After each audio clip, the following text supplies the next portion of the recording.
अस्सलाम वालेकुम। आज जो हमें टॉपिक दिया गया है वो है education with technology in 21st century. 21st century के अंदर हम किस तरह से एजुकेशनल इंस्टीट्यूट्स के अंदर टेक्नोलॉजी को यूज़ करके और उसको मज़ीद फ्रूटफुल बना सकते हैं, मज़ीद उसके अच्छे आउटबैक हासिल कर सकते हैं। तो हमारे साथ हमारे आज कलीग्स हैं, तो ये अपना तारुफ कराएंगे। My name is Bushra. I am a PhD teacher. And my name is Hiba, and I am also a PhD teacher. My name is Darshana Usman. I am PhD teacher. I am Abdul Azim Panjo and I am also a PhD teacher. Okay, देखें आज के दौर में Three.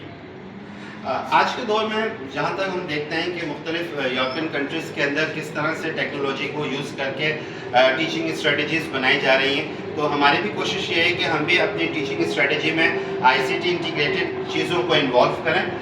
देखिए, technology को classroom में use करके teacher students के साथ बहुत ज़्यादा अच्छे वे में इंटरकनेक्टेड हो जाता है और वो अपने स्किल्स को अपने स्टूडेंट्स तक अच्छे वे में डिलीवर कर सकता है अगर हम टेक्नोलॉजी को अपने एजुकेशन इंस्टीट्यूट्स के अंदर यूज़ करें। तो नेक्स्ट पॉइंट के लिए मैं बुला रहा हूँ मिस को, तो वो अपना ओपिनियन आपके साथ शेयर करेंगे। मैं आपके साथ दो टेक्नोलॉजीज शेयर कर रही हूँ, एक ई बुक्स है और एक है ट्रैकिंग। स्टूडेंट्स के लिए ट्रैकिंग आईडीज़ वगैरह जो होती है ना, पोर्टल, तो हम उसके बारे में बताएंगे। जैसे कि ई बुक्स होती है, वो क्या होती है, बेसिकली होती है इलेक्ट्रॉनिक डिजिटल मीडिया। तो उसमें क्या होता है, हमारे पास एक प्लेटफॉर्म होता है, तो उसके अंदर हमें सारी बुक्स अवेलेबल होती हैं। ये नहीं कि बच्चों को बुक्स लेके आनी है, जैसे आपने टैब यूज़ कर लिया या आपने स्मार्टफोन यूज़ कर लिया तो उसके अंदर सारी बुक्स अवेलेबल होती हैं। तो ये हमारी क्या होगी, ये हमारी ई बुक्स होती हैं। तो बाकी हमारा दूसरा पॉइंट है, हम पढ़ेंगे अगला पॉइंट जो है ट्रैकिंग आईडी के बारे में बच्चों की। तो ट्रैकिंग आईडी सर, अब मैं आपको बता रही हूँ, ट्रैकिंग आईडी जो होती है उसमें क्या होता है, डिजिटल डायरी होती है। उसमें सारे बच्चों का रिकॉर्ड मेंटेन होता है। जैसे कोई भी रिजल्ट आए तो बच्चे ये है कि घर में इमीडिएट ना देख सकते हैं अपने ग्रेड्स वगैरह, और उनका पोर्टफोलियो भी होता है, वो भी डिजिटल होता है। उसके अंदर उनके सारे नोट्स होते हैं, सारे असाइनमेंट्स होते हैं, जितने उनका जो होता है ना ओवरव्यू जो उन्होंने किया हुआ होता है, पढ़ा होता है, तो सारा उसी पोर्टफोलियो में इंक्लूड होता है। तो ये दो हमारी टेक्नोलॉजीज़ हैं। और बाकी हमारा नेक्स्ट बता रही है हमारी टीचर मिस हिबा। तो टेक्नोलॉजी के कुछ फर्दर बेनिफिट्स मैं यहाँ पे बता देती हूँ कि हमारे पास जो है, हम एक टेक्नोलॉजी का यूज़ करते हुए अपने स्टूडेंट्स का जो है फेयर असेसमेंट हम ले सकते हैं। इस तरह से कि हम एक स्टूडेंट को जज कर सकते हैं कि कौन सा बच्चा जो है वो किस तरह इन्वॉल्व हुआ हुआ है टेस्ट में और कौन बच्चा किस तरह से परफॉर्म कर रहा है।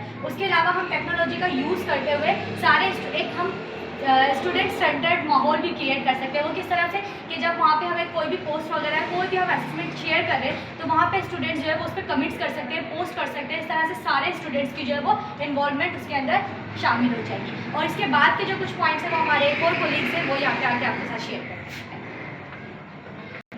Thank you. मेरे पास जो पॉइंट है वो लास्ट पॉइंट है कि बेसिकली IT टेक्नोलॉजी जो है स्टूडेंट के लिए काफ़ी हेल्पफुल होती है और फैसिलिटेट करती है कि वो आपस में डिस्कशन को कैरी कर सकें।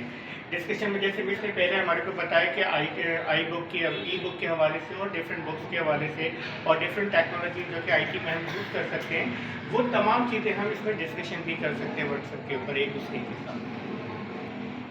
अच्छा, देखिए, हमने एजुकेशन में जब देखा कि टेक्नोलॉजी का use in future 21st century में, तो उसमें हम ये भी देखेंगे साथ साथ कि कुछ चैलेंजेस भी हैं, ठीक है, एजुकेशन। जैसे कि हमने देखा कि टेक्नोलॉजी जो है वो फर्दर लीड करती है आपके साइकोलॉजिकल इशू, फिर आपका डिप्रेशन, फिजिकल इशू, एंजाइटी और हेल्थ इशूज़, ये सब जो है टेक्नोलॉजी के तो चैलेंजेस का सामना है। यानी कि इसमें क्या हम देखते हैं, आजकल के बच्चे थके से हैं और उनकी जो है बॉडी फिटनेस इस तरह की नहीं है, तो जिस वजह से उनकी क्या हो रही है, मेंटल हेल्थ इश्यूज़ और साइकोलॉजिकल और ये सब जो है बाईपास हो रहा है।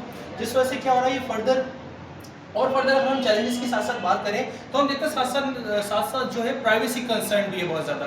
यानी कि हम देखते हैं आजकल जैसे डेटा हमारा लीक हो जाता है, वीडियोस लीक हो जाती हैं, तो ये भी चीज़ें जो है टेक्नोलॉजी में है। और साथ साथ इन टेक्नोलॉजी को जो है वो फ्यूचर में जो है, अगर हम एजुकेशन के पर्सपेक्टिव में देखें तो इसको एज अ प्राइवेसी कंसर्न भी हम देख सकते हैं। फिर हम देखें कि फेस टाइम आपका रिड्यूस हो जाता है, हम ज़्यादा से ज़्यादा अपने मोबाइल्स, गैजेट्स वगैरह को टाइम देते हैं, बजाय इसके कि हम अपने साथ अपने कोलीग्स को या अपने पेरेंट्स को अपने घर में हम फेस टू फेस इंटरेक्शन या इवन क्लास में भी हम देखें तो ये इंटरेक्शन रिड्यूस हो जाता है। फिर साथ साथ जो है वो हम देखें, अगर स्टूडेंट्स को अगर हम without any check and balance in devices यानी कि टेक्नोलॉजी पे अगर हम ले आते हैं तो हम देखते हैं कि ये चीज़ें जो है उनके प्राइमरी गोल को बाईपास कर देती हैं। और इन सब वजूहत की बिना पे जो है education as a technology in education in 21st century जो है इसको चैलेंजेस का सामना है, और साथ साथ इसके पॉजिटिव एस्पेक्ट भी हैं जिस बिना पे हम इसको अपने स्टूडेंट्स को स्मार्ट वर्क और मल्टी टैलेंटेड बना सकते हैं। शुक्रिया।